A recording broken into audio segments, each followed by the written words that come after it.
ଜଣେ ମହାଜନ ଥିଲେ। ତାଙ୍କର ଗୋଟେ ଝିଅ ଥିଲା। ସେ ମହାଜନ ବୁଢ଼ା ହେଇଯାଇଥିଲେ। ତାଙ୍କ ଜୀବନର ସମସ୍ତ ଧନ ସମ୍ପତ୍ତି ତାଙ୍କ ଝିଅ ନାଁରେ କରିଦେଲେ।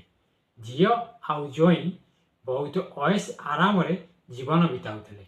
ବହୁତ ଖର୍ଚ୍ଚ କରୁଥିଲେ। ହେଲେ ବୁଢ଼ା ବାପାର ଦେଖାଶୁଣା ପୁରାପୁରି ବନ୍ଦ ହୋଇଯାଇଥିଲା। ବୁଢ଼ା ମହାଜନ ଏସବୁ ଚୁପଚାପ ଦେଖୁଥାଏ ଆଉ ହୃଦୟରୁ ବହୁତ ଦୁଃଖୀ ମଧ୍ୟ ଥିଲେ।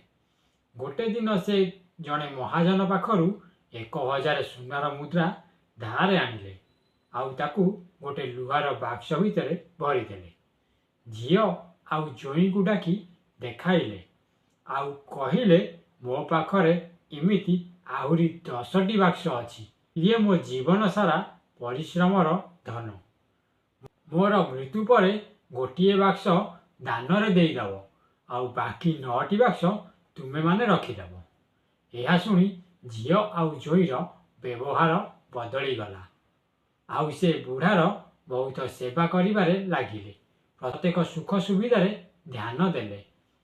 ଧନର ଲୋଭରେ ବୁଢ଼ାର ବାକି ଜୀବନ ବହୁତ ଅଏସ୍ ଆରାମରେ କଟିଲା।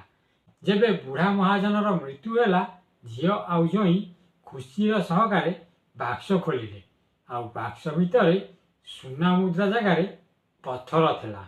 ଅସଲି ରକମ ତ ବୁଢ଼ା ମହାଜନ ବଞ୍ଚି ଥାଉ ଥାଉ ଫେରେଇ ଦେଇଥିଲେ। ସେ ପଥର ସହିତ ଗୋଟେ ଚିଠି ମଧ୍ୟ ଥିଲା, ଯେଉଁଥିରେ ଲେଖା ହୋଇଥିଲା କି ଏ ପଥରରେ ସେଇ ମୂର୍ଖର ମୁଣ୍ଡ ଫଟାଅ, ଯିଏ ମରିବା ଆଗରୁ ନିଜ ସନ୍ତାନକୁ ନିଜ ସମ୍ପତ୍ତିର ମାଲିକ କରିଦେଇଥାଏ।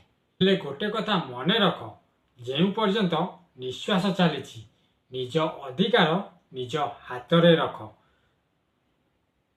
ସମ୍ମାନ ସମ୍ପତ୍ତିରୁ ମିଳିଥାଏ, ଦାନରୁ ନୁହେଁ। ଜୟ ଜଗନ୍ନାଥ। ଭିଡ଼ିଓଟି ଭଲ ଲାଗିଥିଲେ ନିଶ୍ଚିତ ଭାବରେ ସେୟାର କରନ୍ତୁ।